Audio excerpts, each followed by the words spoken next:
Lord God, thank you so much for giving us this time together, and bless us as we go about looking at your word. In the name of Christ we pray. Amen. I don't want to scare anybody. But downstairs, they're making rockets. They are making rockets. Well, we're good. If you're lucky, we're going to lose John then, because it's already going to go. Yeah. I have no idea. All I know is someone brought in some uranium, and they're doing something with rockets. That's a lot more expensive than Well, yeah, I would think so. Yeah. I don't know, but I know who did it because she's got 6 thumbs. So it's I've got an idea. Yeah, that's exactly right. She's got traffic stopped. Yes.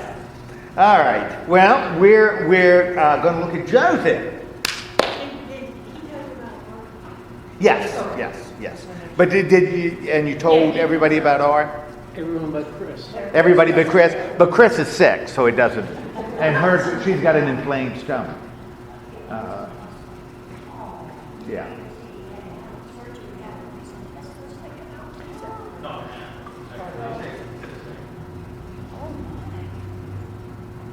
So we want to remember R. Okay. All right. Who? God. Adam and Eve. Cain and Abel. Abraham, Abram. Noah. Yeah, Melchizedek, who was married to Ishmael. Sarah, who was also married to Ishmael. No. What? Rebecca, Lot. Esau.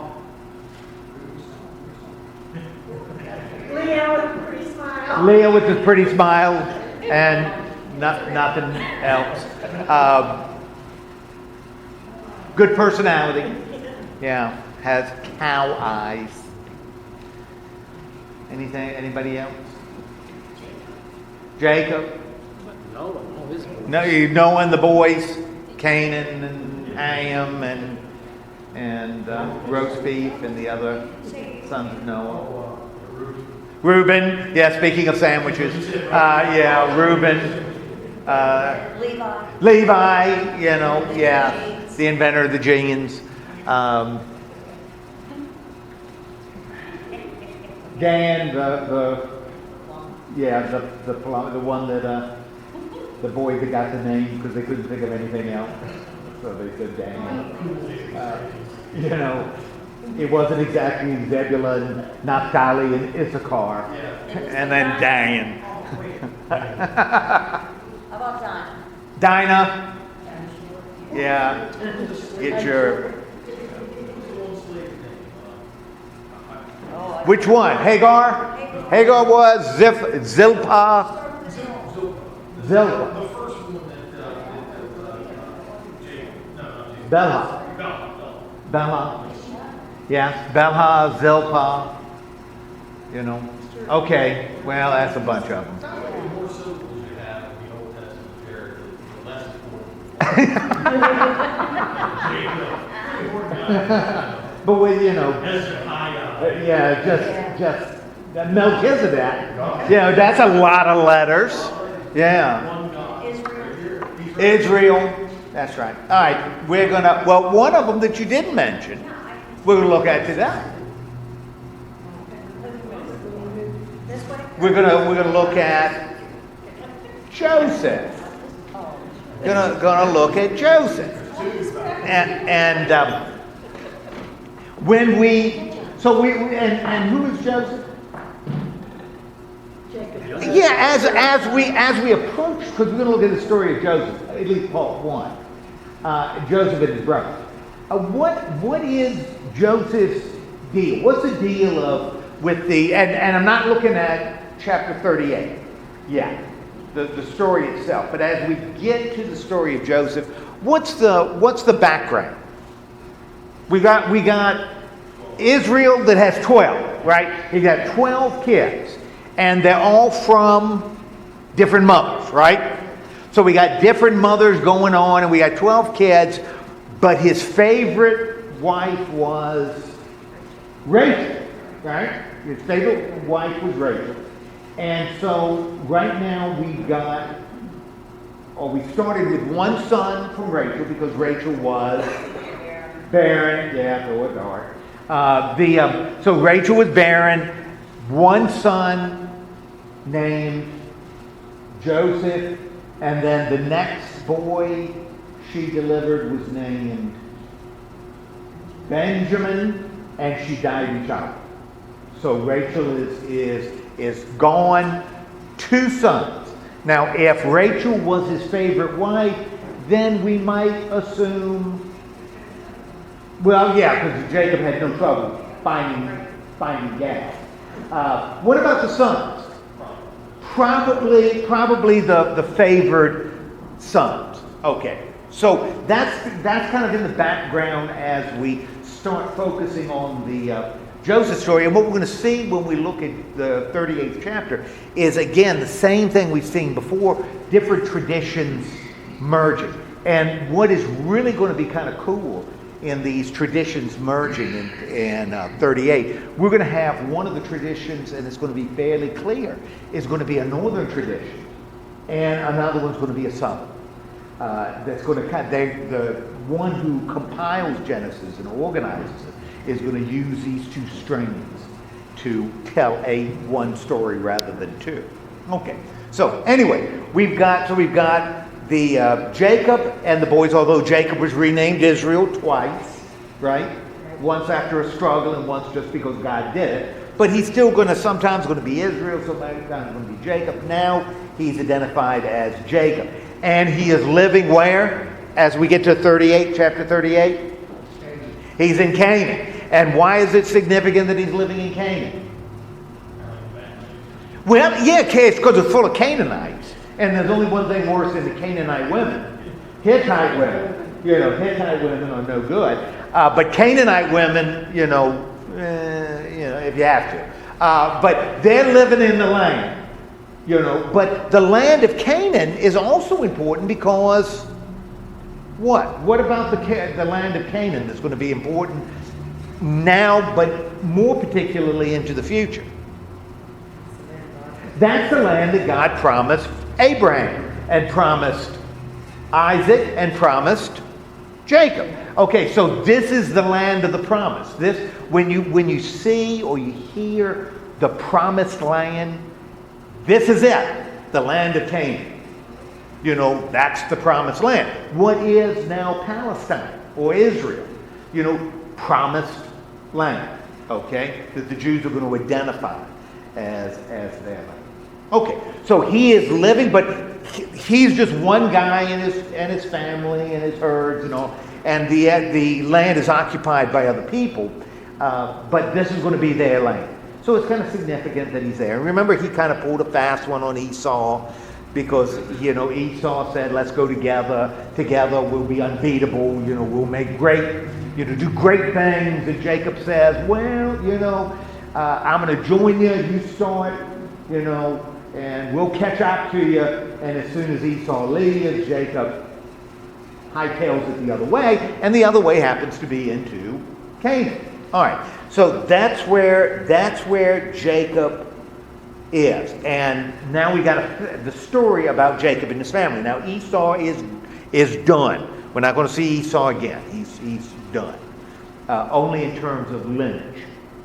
Okay, so we've got right at the beginning, in chapter 38, verse 2, who do we have introduced as we're getting into the story of Jacob's family? Okay, we've got right at the beginning of chapter 38, we've got what guy introduced? In that must be with 38, isn't it Joseph? 37. Okay, 37. So we're at 37. I've got 38 written down. Okay, 37. We've got the story of Judah is going to be different. But 37, we got his family. introduced, right? And we've got Joseph, right, in verse 2. Good, thank you, because I mislabeled it. And how is he described? How's Joseph described? Okay, 17-year-old, feeding flocks, he's a shepherd. Now, we already know Joseph is the son of Rachel. Rachel is his Jacob's favorite. She's now dead, which makes her even more a favorite, you know, the one that's gone. So Joseph is the guy, right? All right. And so he's working, right? And who is he working with? Siblings. Okay, he's working with siblings, in particular half-brothers, right? Because he's only got one full brother, and that's Benjamin, and Benjamin's little. You know, so he's working with his half-brothers, but he's not working with his half-brothers by Leah. He's working with half-brothers by the concubines, by the slaves, Zilpah and Bilhah. So he's working with them out in the field. And Joseph decides to do something that is strategically questionable. Since Joseph is by himself and Zilpah and Bilhah there are quite a few sons there. What does Joseph what does he decide to do after working with his half-brothers? He blows a whistle. He's a whistle blower. He's a tattletale whistleblower. He goes to Daddy and says, "Well, that's a Hittite phrase. No. Yeah, that's a Hittite. In Hebrew he says, 'My father, thou dost execute justice as thy gods will,' something like that. Anyway, he goes and tells on his brothers, which makes him sort of a hero in his brother's eyes, right? Yeah, that certainly happens. Yeah, not only is he Daddy's favorite, right? But now he is a tattletale. And my great-grandmother, Mother Price, used to say tattletale, and I don't know what this meant, but she'd say I'll have to think of it later. I can't remember it. I can't remember one of the syllables. Anyway, I thought I did, but I don't. All right, so he tells on them. They don't like him. Israel, now we got a lot of the tradition in verse 3, because we got Jacob changes to Israel. So, we're still, one of the ways you can see when we're introducing new stories is the names kind of change to protect the innocent. Now we know that he loves his Joseph and Benjamin more than the others. And so Joseph's got one stripe. He's a tattletale. And then he gets another stripe. Because what does his daddy do? He gives them a coat. And what makes this, what's this? A fancy coat. Because this coat has sleeves. Has long sleeves. And the coat of them, the Technicolor Dream coat. So it's got all these colors. And he's got sleeves and everything. And you wonder, the other guys are walking around in their coats and they don't have sleeves on it. So they're kind of bummed by this. And Joseph has this long coat, and his brothers hate it. Okay? So we got one stripe. Boom, he's a tattletale. Next stripe. Boom, his daddy gives him a coat that has long sleeves. Third stripe.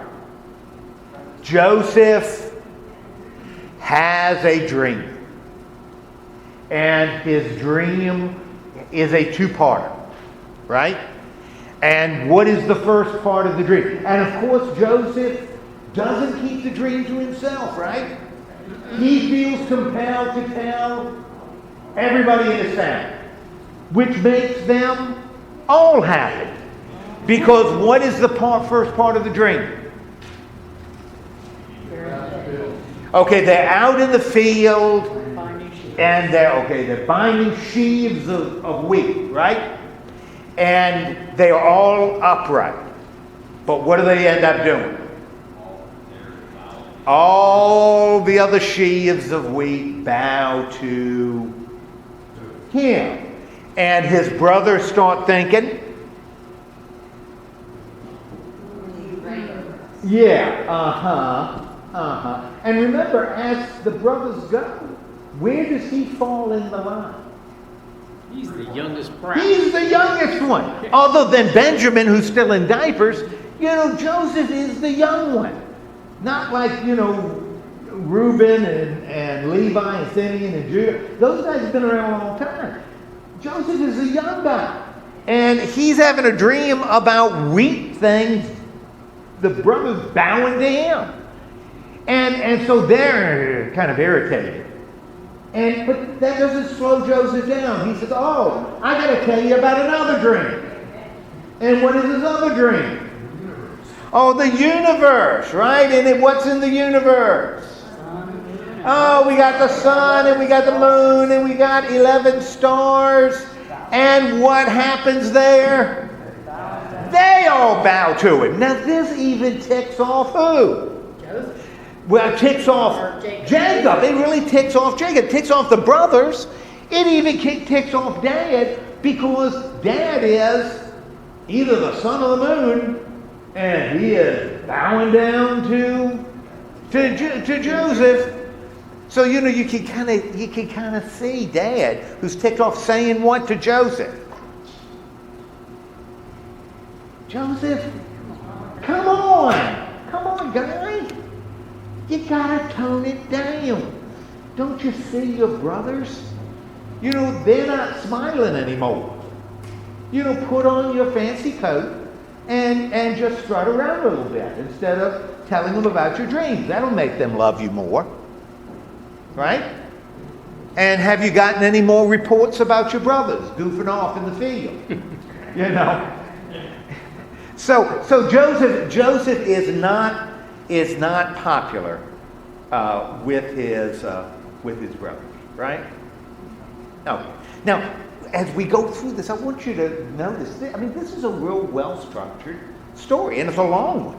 The story of Joseph and his brothers. Okay, so we got the brothers have resentment towards little Joe. And what's the situation when we get to verse 12? Okay, the brothers are out with the flock. So we got them out there, 10 of them out there. And Israel says to Joseph, what does Israel tell Joseph? And of course, when Joseph answers, yeah, the brothers out feeding the flock. Here I am, Dad. Why don't you go, with your brothers to feed the flock? So he sends him to Shechem. Now, Shechem, we've already heard. The name, it should sound familiar. Because what happened? It's back there. Yeah, it's back there. Let's bring it out forward. What happened? We talked about it last week.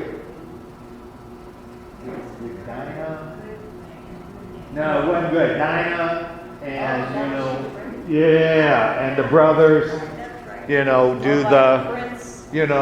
the guys, the males get cut twice, and that was a little hard. That's a little harsh, Chris, Yeah, everybody, all the guys. Oh, Even guys that just came back. Yeah, that's right. What? Please come back. that was amazing. Well, get twice. But you get back on vacation and you find out you're scheduled for circumcision in 20 minutes. And you say, oh, gee. Yeah, my gosh. And then, when you just lay around, you see the guy Simeon and Levi and so forth.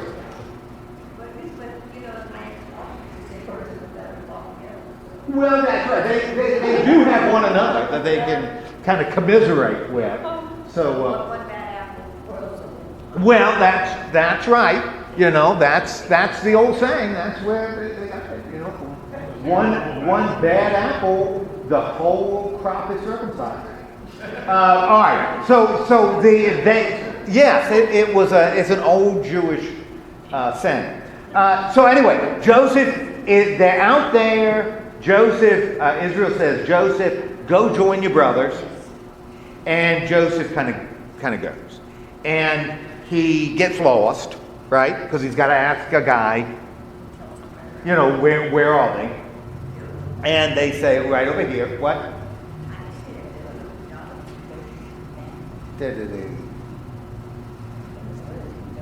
Yeah, Dothan.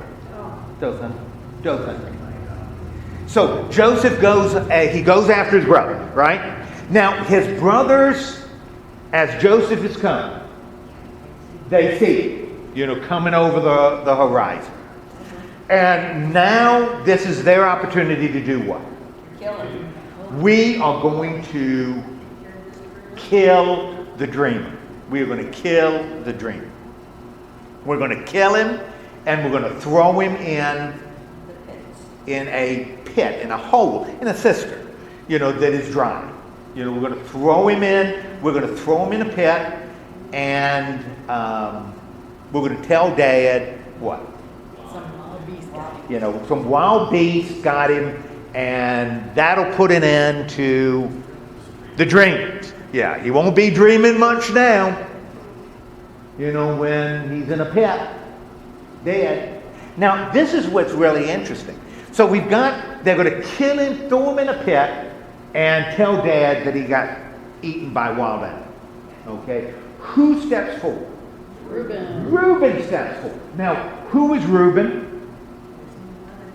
He's one of the brothers. In fact, he is the first brother.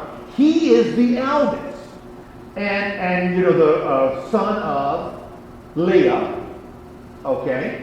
And, you know, he got in trouble because he, you know, Bodiodoed with Zilpah and Bilhah, and, you know, ticked his daddy off. But, so Reuben steps up. Now, Reuben, the tribe of Reuben is going to be associated with the north. That's going to be one of the northern tribes. Now, so you want to file that away. So Reuben steps up and he wants his situation. What does the writer tell us about Reuben?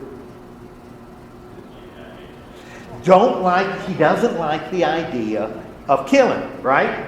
In fact, what's his proposal? Yeah, let's just throw him in a pit and leave him here, and eventually he's going to die anyway. But Reuben is thinking, that's what he tells his brother, let's just throw him in a pit and leave him. And then we don't have to get our hands dirty, you know. But Reuben is thinking what? Go back and get him out of the I'm going to go back and I'm going to rescue. So Reuben, the eldest brother, is going to take care of his little brother. So in this story, Reuben is playing the role of is a hero. Reuben is a good guy. The other brothers on nothing. You know, they want to kill their brother. That's you know, we've seen this story about killing your brother before. When did we see it before? Cain and Abel. And that's what they're talking about doing with Joseph. They're going to kill the brother. And Reuben is thinking, I'm not going to do it, but I'm not going to confront the other brothers, because if I confront the other brothers, they're going to kill me, you know. And so there'll be two graves out here. So let them throw him in a pit. I'll come and get him later. Now, and that's what they end up doing, right? So what happens to Joseph? Okay, first thing they do is what? They got to take the coat off. You know, they take the coat off, the coat that has long sleeves, okay? And they throw him in the pit, and no water in it, cistern, well, no water in the well. So he's there. And then, since they've done the job, they do what? They sit down and eat, because they're hungry, okay? And they're wiping their face with the coat, showing disrespect. Well, I don't know, maybe it. But they end up eating, and what do they see? They see a caravan. They see a hairy bunch of Ishmaelites, right? They see a bunch of Ishmaelites coming through. Now, who steps forward when he sees the Ishmaelites coming? Because now the plan is, right?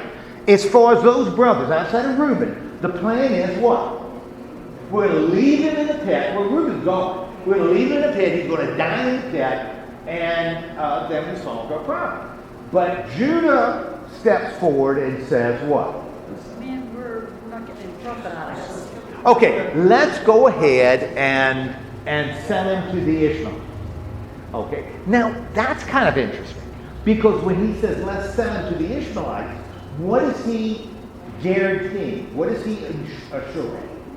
What's that? Well, he'll be a slave, but he'll be a living slave, right? Because if they leave him in the hole and go off, he's going to die in the hole, right? But if they sell him to the Ishmaelites, he may be a slave, but he's going to be a living slave. So we got Judah playing the role here of, say, protecting his life. He's doing something that's going to potentially save Joseph's life. Well, he's going to get a profit from it, but Joseph is going to be alive. And because Joseph's going to end up in Egypt, this is going to facilitate the story later. Now, that becomes kind of important because Judah is going to be associated with the south. So Reuben's tribe is the north, Judah's tribe is the south. Reuben protects his life. Judah, whether intentionally or unintentionally, protects his life. We've got two strains here. One where the northern tribe, a northern tribe becomes really important, another where a southern tribe becomes important. Again, this guy is telling his son the story. The father and son's probably from the south because eventually that's the only one left. So you need a southerner to become sort of heroic because that's his tribe. Okay, so Judah says, let's sell him to the Ishmaelites. Okay, and so what do? Okay, they take him out. They take him out of the pit, and they sell him. But again, Judah says, same thing Reuben said. We're not going to lay hands on him. We're not going to shed blood. Right?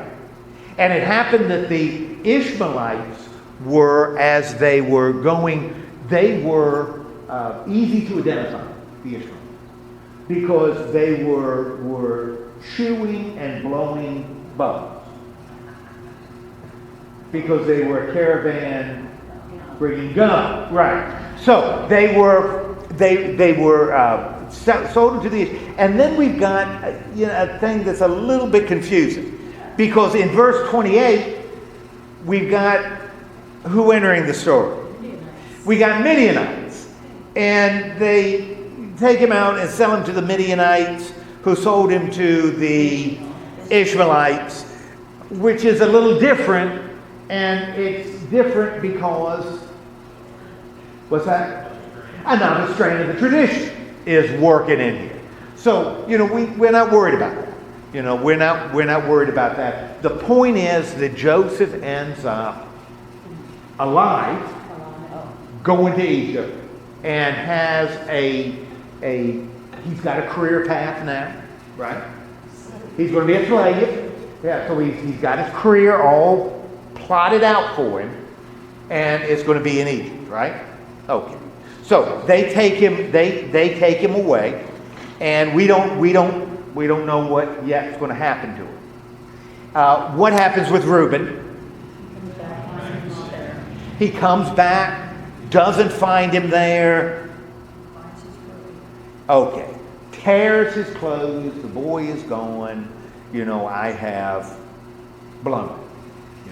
I've screwed up. Now, what do the brothers do? So Joseph is gone, right? They wave goodbye, to the camel, to the Ishmaelites on camel. They wave goodbye, as he recedes into the distance, Reuben comes back, with a bag of, what's in the bag? Did he bring Oh, it it's to? close. No, what's he bring?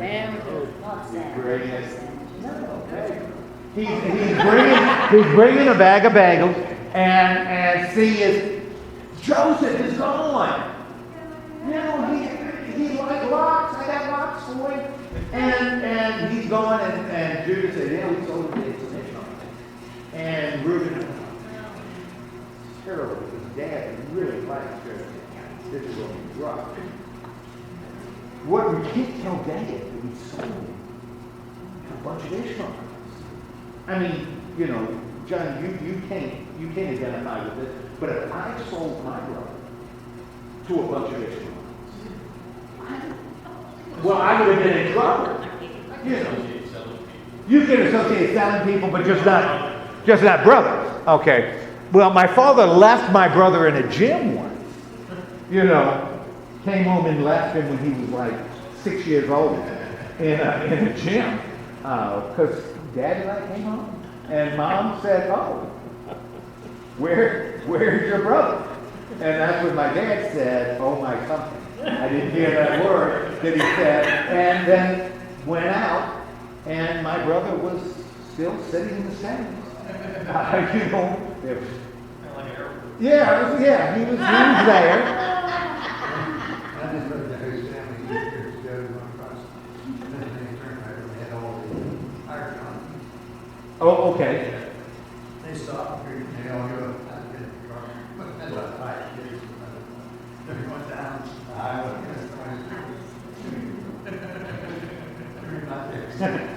he had to go to the restroom. So they got to go all the way down to the next turnoff. Right. They go all the way back. In the meantime, people with higher guns called the police came up, that kid, they said, all right, we'll call ahead and have them stop them at the next.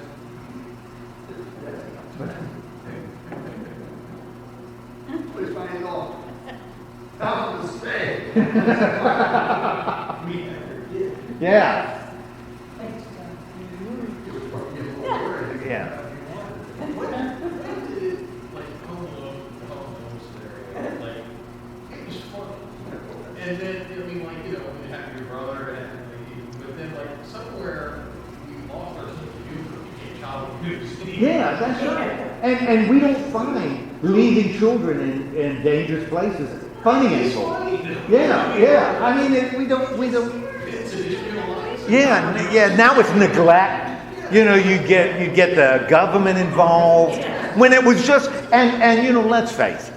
If there's one thing that I learned, a 10-year-old alone over Christmas can take care of himself. Can take care of himself. Well, a 50-year-old has a hard time, but a 10-year-old, having spoken as a former 50-year-old, I have a hard time. But a 10-year-old, there's nothing but comic adventures if you leave them by themselves, and they don't have to worry about anything. Okay, so Joseph is going to Egypt. The brothers take his coat, and they do what? They kill a goat, right? And they put blood on the long sleeves. These sleeves really tick them off. They are really concerned about these long sleeves. Okay, and what are they going to tell their dad? Yeah, and I love the story. We found this. I don't know if it's Joseph or not. But it was this bloody long sleeve coat. Yeah, that's right. It could be. Well, they did DNA testing. And so they bring it back, and Israel, when they get back with this bloody coat, says, "Oh my gosh, I recognize it. Those long sleeves. All the rest of you are wearing tank tops. This belongs to Joseph. Tell me, sons, how was a goat able to kill him? It was a mean goat. It was a surly goat. It was a surly goat. Now, they say that wild animals devoured him, and he's gone. Yes, left the coat intact. So we can bury the coat. But Joseph, the rest of Joseph is his. So what does Jacob do? Okay, he rips his garments, and which is ash on his head. He's really, really sad. And I imagine at the funeral, at Joseph's funeral, where they have the coat right there on a hanger, right in front at the service, and Jacob is beside himself with grief. How do you think the other boys, what are they doing at the service? Yeah, they're kind of, high-fiving one another. So but Joseph is, well, he's still alive. Yes, he's still alive. Because we know, and again, we got Midianites and Ishmaelites and all kinds of ites. Whoever's got him, they take him to Egypt. And what do they do with him in Egypt? They sell him to an Egyptian named Potiphar. And he is one of Pharaoh's officials. He is a big-time guy in Pharaoh. He is well-placed in government. And we'll pick up on what happens with Potiphar a little bit later, right? Now, in this chapter 37, what role has God played in this?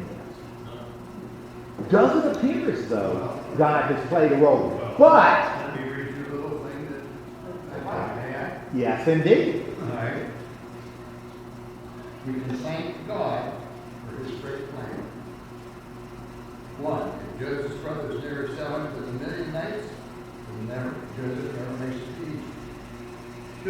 If Joseph never goes to Egypt, he never meets Potiphar. If he never meets Potiphar's wife, then he cannot say he tried to seduce her and had him thrown into prison. If he's not put into prison, he never meets the baker and the butler of the Pharaoh. If he never meets the baker and the butler of Pharaoh, he never is able to interpret their dreams. If he never interprets their dreams, he never gets to interpret Pharaoh's dreams.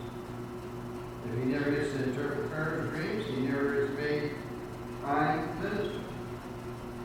He is never made prime minister. He never wisely administers for the severe famine coming.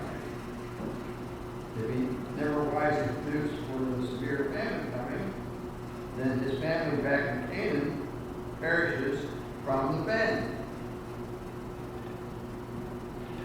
If his family back in Canaan perishes from the famine, the Messiah can come forth from a dead, can't come forth from a dead family.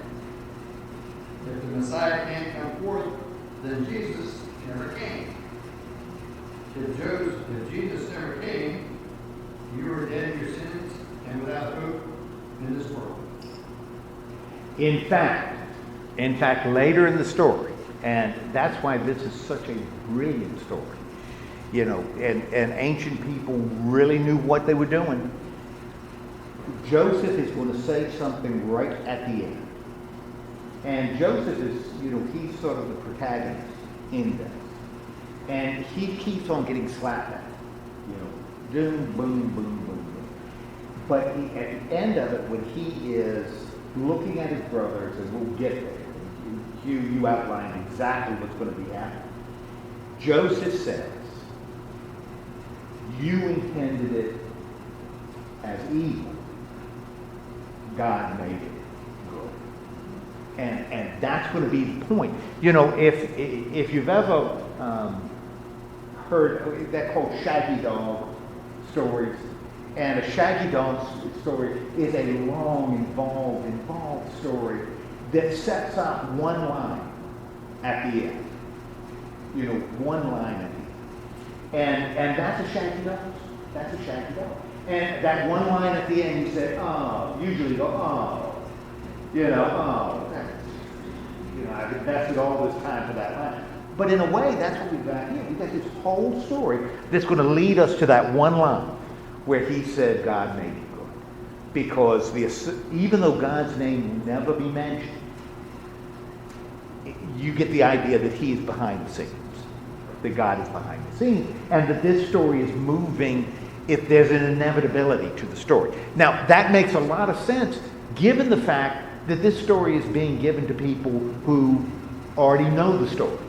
It's not given to people who don't know the end, because it's being given to people who are in the land, you know, in the kingdom of Judah. You know, so they know this. You know, they know what happens. They can look at this and say, okay, I know the end, but how am I going to get there? You know, one of my favorite movies is Sunset Boulevard. You ever watch Sunset Boulevard? If you don't, go home tonight and watch it. Gloria Swanson, William Holden, Sunset Boulevard. Wonderful. But it starts at the end. You know, the beginning of the movie is William Holden floating in a pool. Dead in a pool, and then he tells the story of how we got there. In a sense, that's what these folks are doing. They know the end of the story. They just don't, they're being told how they got there. And there are so many twists and turns in here, you know, that it's not going to be just luck. You know, blind luck. There's got to be a guiding hand somewhere in this. Okay? So, but we've got him, at the end of chapter 37, we got him with Potiphar in Egypt.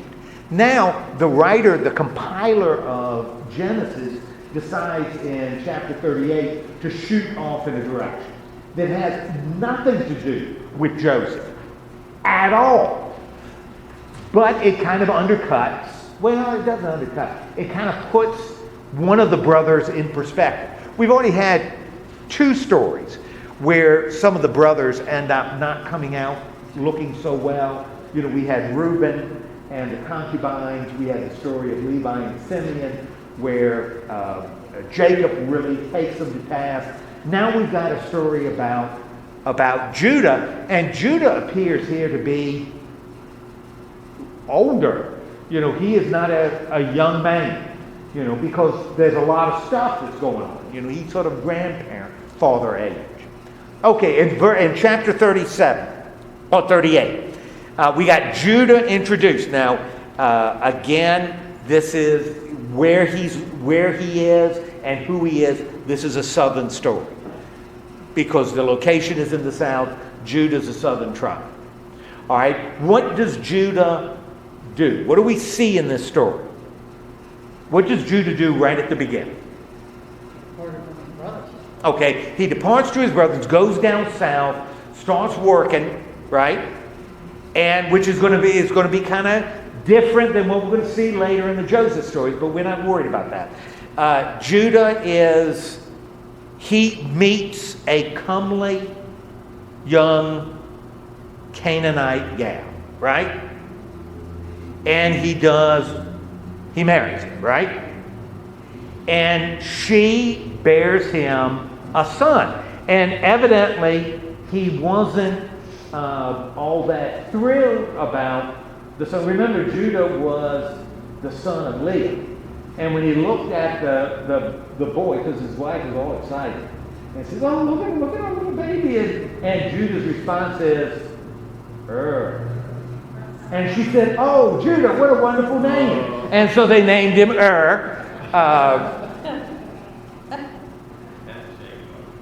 Yeah, that's it. All that to set out that one line that really wasn't that great, but you do it anyway. And then, so he's got little and running around. And then he has another son, and he calls him Onan for no good reason. And then he has another son called Shelah, that one had to be tough because, I mean, when you name a boy Shelah, he's got to be tough because the other boys make fun of him. Particularly the other boys named which was a very popular name in ancient Egypt. There were a lot of Urs. But,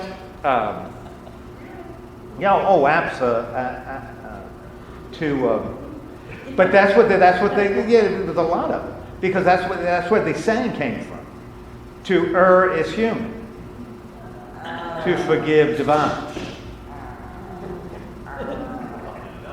Yeah, that was, and they're just getting better. So all right, so we've got Judah and his eldest and what does Ur do? What does he sort of set up for Ur? What does Ur do? Ur marries, and it's a big affair. A lot of cake, sponge cake and stuff. He marries Tamar, right?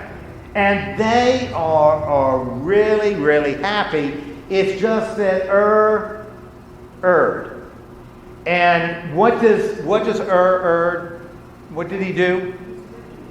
He is wicked in the sight of the Lord. Okay? He is wicked in the sight of the Lord.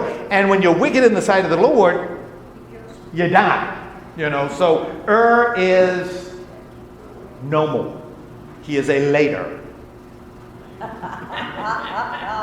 Very good. Yeah, boy, I am on a roll. Yeah, I'm going to be here. All week. Okay, so Ur dies, right?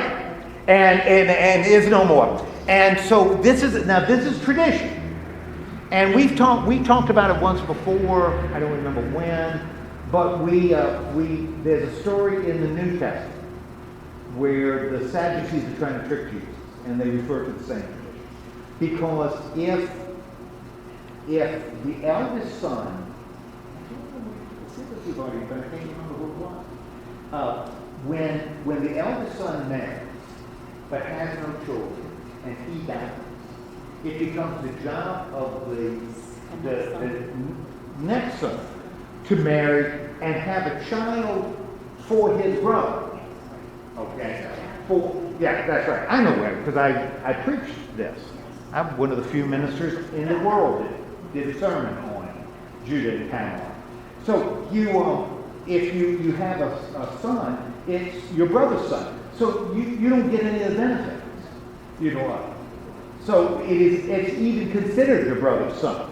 Now the next one is yours, but the inheritance, because the oldest gets a double share, and that means the Onan will still get less than his son, because his son is going to be the son of Ur, and he'll get the double share. Okay, so anyway, Ur is gone. Onan is forced to marry Tamar, but Onan does something very, very naughty. And we don't need to go into great detail about it, but yes, yes. Onan used protection, and the Lord looked down and said, not good, not good. And so did what? Okay, killed Onan. So we got 3 boys, right? 2 of them gone because they were wicked. Now that's poor little Shelah. He's over here. Judah's only other son is there. And Tamar is standing there and said, send me another one. And Judah says what? Well, Tamar, he needs to grow up. He's only 37. He hasn't lived enough life. He's just a boy. maybe, I'll tell you what you do. I'll tell you what you do, Tamar. Why don't you go back? Where does it tell Tamar? Go back to your dad. And just stay there. And when Sheila is old enough, I'll send you to the forest. So you just wait. You don't need to call us. We will call you. We will call you. And she, what else is she going to do? So she goes, and now she's killed 2 of her husbands are dead, right? So she is in widow's clothes. Now, one of the reasons in the Old Testament where the reasons why they, in the law, they constantly say, you gotta take care of the widow's clothes. You gotta take care of it. Widow has no way to support herself. None.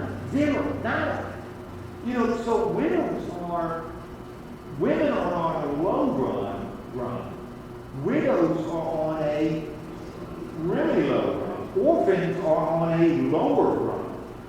So widows are way down there. They don't have any rights. They don't have any property. They have no sources of income. A widow is not a good situation. So she's living with her daddy as a widow. And what happens to Judah? Okay, his wife dies, and he goes through a time of mourning. I think the traditional time of mourning was a weekend. So he mourned for a weekend. It was not a weekend. It was from like Wednesday, Friday. And then when Saturday comes, his buddy calls him and says, let's shear some sheep, if you know what I mean. And so he and his buddy go off to shear some sheep. Yeah. Shearing sheep. Yeah, to a herders convention. They all wear these funny little hats and drop water balloons from the tents, which wasn't nearly as exciting because it only fell about 2 feet. But it was something. And so he says, let's go to this. You've been mourning enough. It's been 3 days. Let's go shear some sheep. And so he goes off, right, with his buddy. And Tamar hears, she hears that he's going to this convention. But more than that, she also hears that Sheila is, he's grown up. He really has. He's got his high school equivalency. He's ready. And Judah is going to this convention instead of bringing Sheila to her to do his duty, right? To do his. Now, what is causing Judah to be reluctant to send Sheila? He's got 2 gone already. Yes, I mean, this has not been good. Widowmaker there. Yeah, Sheila's a black widow. She has already taken care of 2 of the boys. Little does Judah know, that it was God and that it was the fault of the boys. But he doesn't want to risk his only son. So Sheila does what a lot of widows do. Yeah, she took off her black clothes and did what? Yes, dressed like a prostitute, And, if you've ever gone to, some of these, class reunions, especially if you're talking about 50 and above, 50 years and above, you've got a lot of Tamars there, and yes, and she's wearing a short skirt, but she's covered her face, with makeup, and she's got a lot of beads, a lot of bling, You know, she's got platform shoes, you know, and she's something.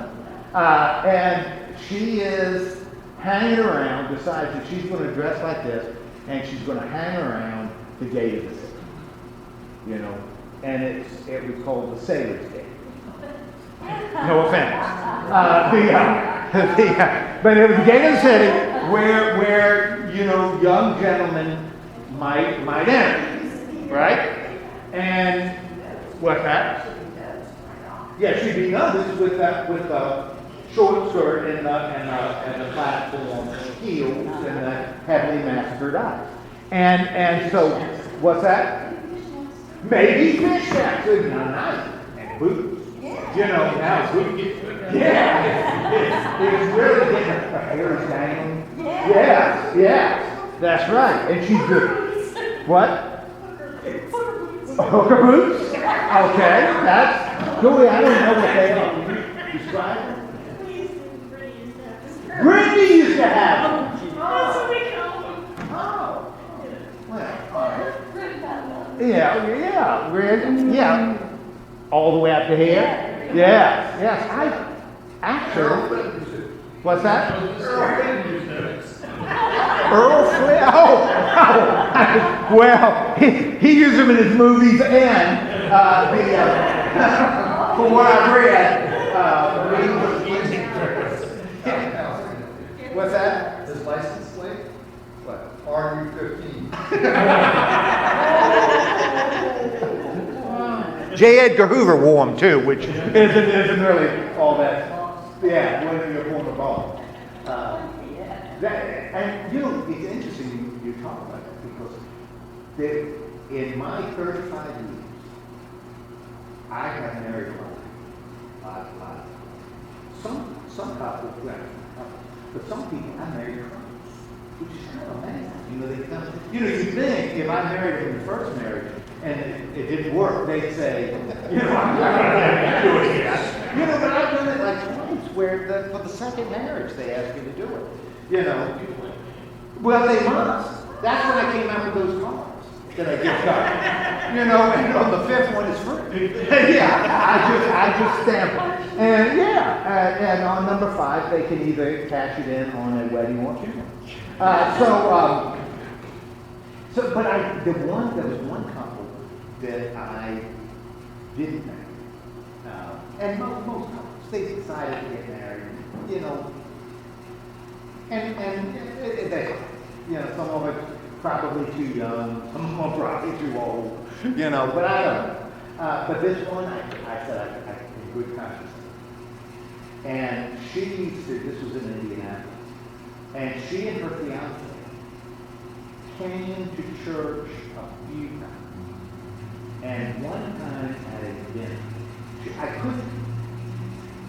couldn't do it because of something in her background that caused me to. I said, you need to get some help, and then we can talk about it. But I can't do it now. She had been held captive in a man's basement for a year and a half, and you know, but had never got any treatment for it. But was a pole dancer, side dancer. And she came to one of the dinners in red patent leather boots, you know, and sort of kinky boots, you know, like kinky boots. And the guy she was marrying with, he was a mess. And I said, I can't do this, you know, because she had some real issues. Oh, they were awful. I mean, it was terrible.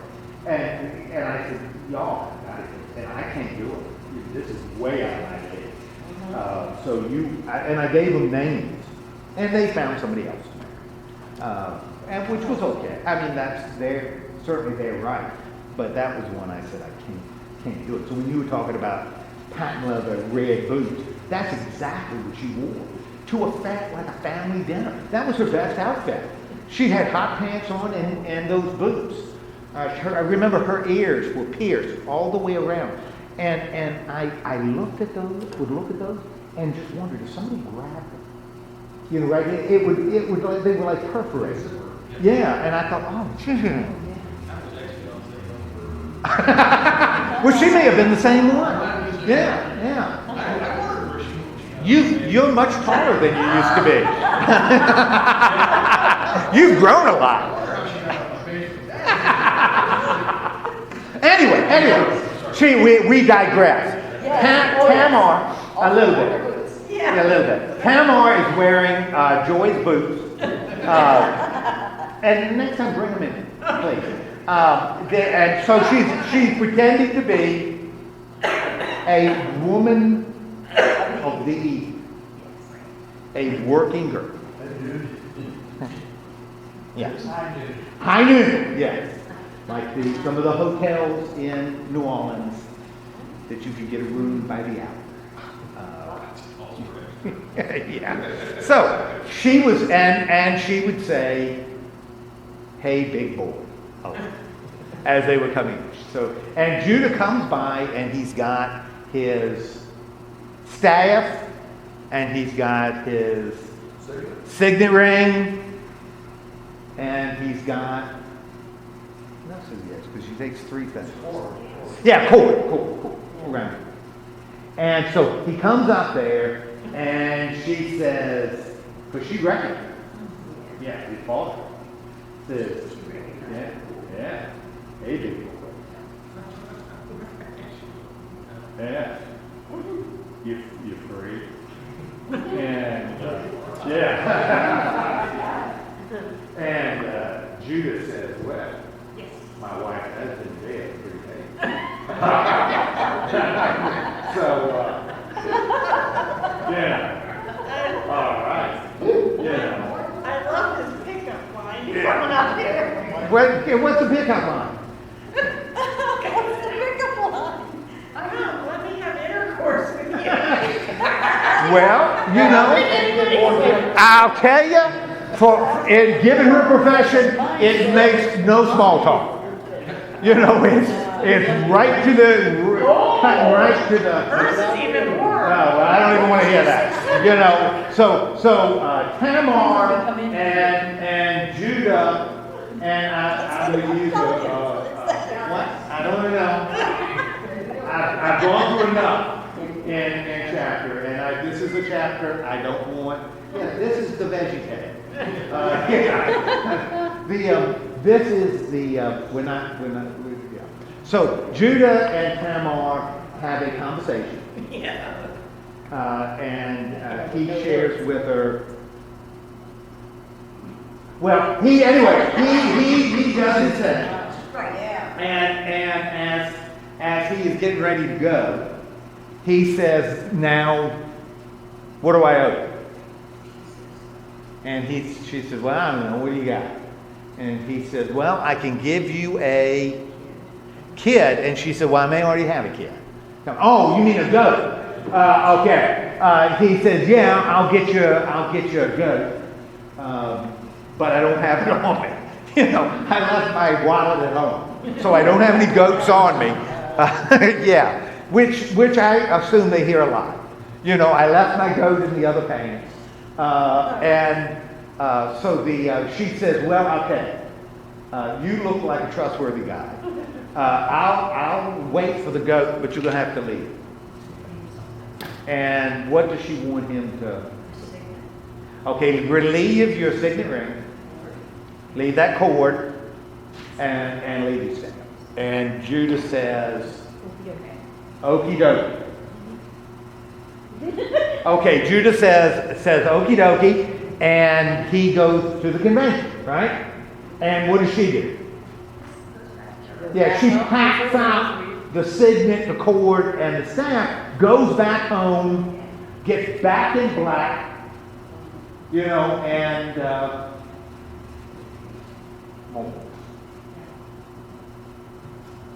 but then she starts to show a little bit. And so the word gets out in the neighborhood that maybe Tamar hasn't been mourning quite as much as we might think. Because Tamar is with child. Is with child. You know, one might call her a married widow. So she is with child. And Judah, because he's a good, upstanding man, says, burn her. Burn the wretch. So we're going to burn her. And because she has played the harlot, and she deserves to be burned. And Tamar says, well, that's okay. But I've got this stuff here. Before you light the match, what do you want to do with this stuff? And by the way, does anybody know whose stuff this is? I've got a ring, I've got a cord, and I've got a staff. Yeah. Yeah. That's right. When Judah's there and he sees the ring and he says, oh. Then he sees the cord and he goes, oh. Then he sees the staff and goes, oh. And Judah then says,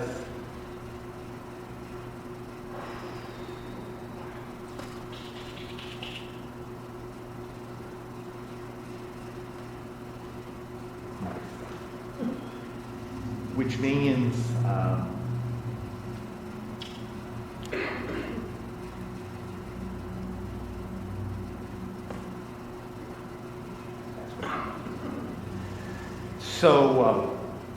I will.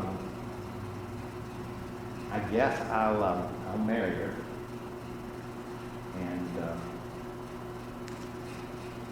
I won't kind of stay away from her. Which I imagine makes her very happy. And she has what? She has twins. And again, people in the ancient world didn't just have twins. There's always stories with the twins, because how are these twins kind of interesting? And this must have been a really hard birth, because what happens? One of them sticks an arm out. Midwife was a little Right. And the guy, whoever it was, thought it was better to be in than out.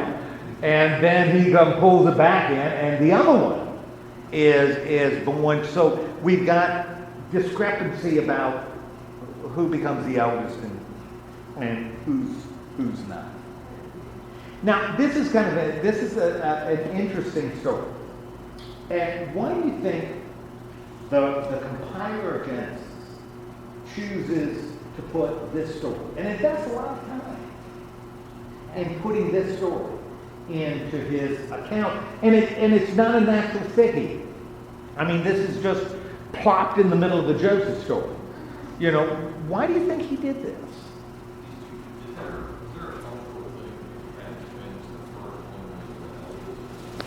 Yes.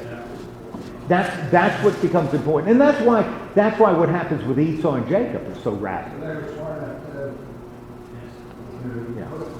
Right. To identify the oldest. Right. Why would they include this? I mean, again, we're talking about, for us, if you include, something like this, well, it doesn't mean anything. I mean, because you got an unlimited, you can write an unlimited amount. But now, and this really isn't, this doesn't become important again in the Old Testament.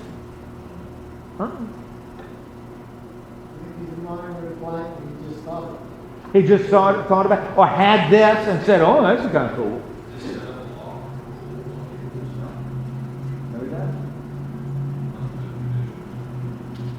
It's a puzzling thing, and I'm not sure that I have a real good answer.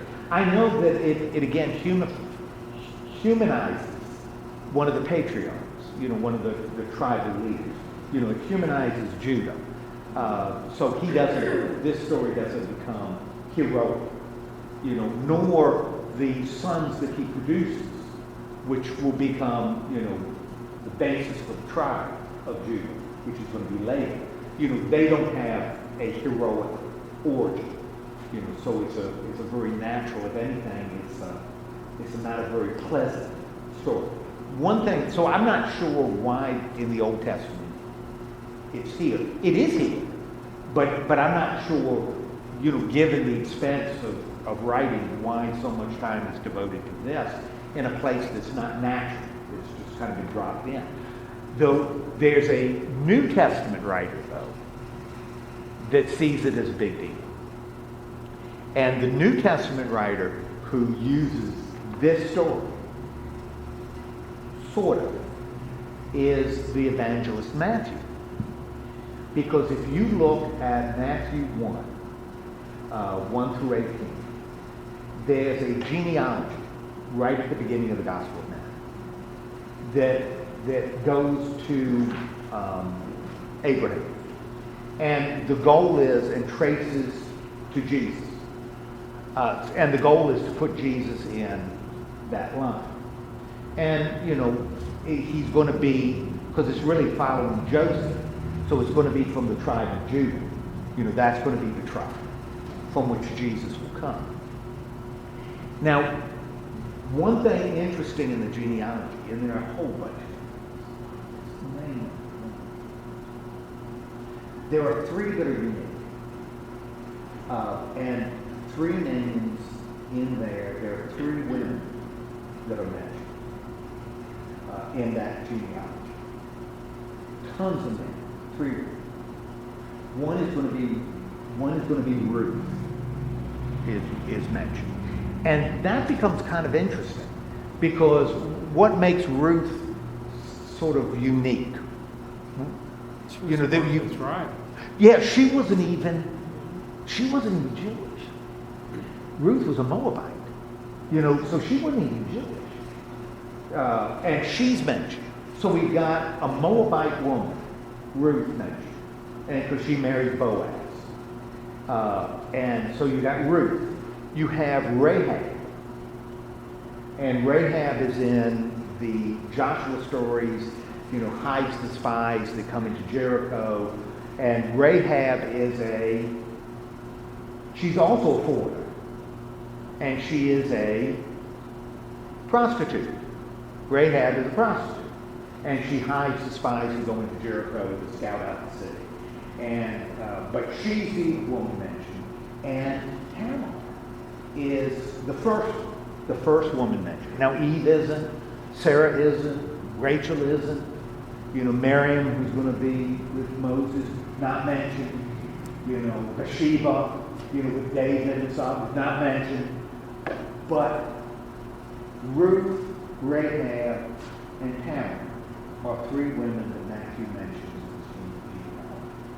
And none of them, you've got a foreigner, you've got a prostitute, and you've got Tamar in this odd little story with Judah. What do you think Matthew, by mentioning those 3 women, what do you think Matthew is trying to convey to his reader? In a genealogy, so we're not talking about he's writing a paragraph. In a genealogy, what do you think he's trying to tell the reader by mentioning those 3 women? Okay, yeah, that there's a humanness. There's an imperfection in it. Yeah, and God will use this. So it's not just noble people in the background. You've got some people who are less than noble, or come from less than noble backgrounds, that are part of the Jesus story. And I think, since we're talking about the humanity, Christ is a human, to put that part of the humanity, I think Matthew is going out of his way to sort of tilt to remind us that Jesus' background, although is noble because it goes back to the Davidic kings and goes back to Abraham. Also there's some very human people in that genealogy, and these 3 women become examples of that humanity, which is really interesting. And Matthew made it intentionally decided to do that because why else would he use those three women, in his genealogy? So, all right, that's what we looked at. So, yeah, John, work on some kind of a vegetative, thing on because it's an oversight that I think is unintentional. Yeah, there was. Oh, that's good. Well, I'm thinking that we need some broccoli. Too, yeah. There was a cartoon called Super Bowl where kids went back to relive biblical stories. And this would have been enough that they could have gone back and observed or participated in this story. Yes, they had a robot weapon. And what the little girl could have asked the robot, what's that woman over there doing? Yeah, that's right. There are sheep over here and goats.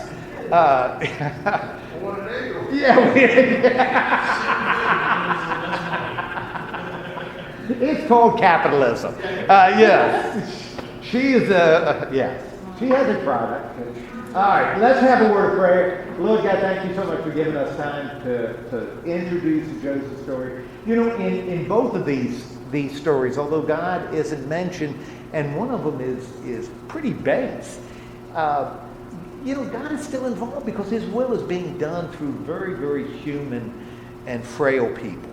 And remind us of that as we go about our living, that if God can use Tamar to accomplish his will and result in the birth of the Messiah, that God can certainly use us.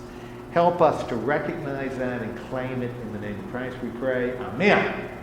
All right, next week we're going to look at 39 through 41. And we're really going to focus on Joseph. Joseph in Egypt.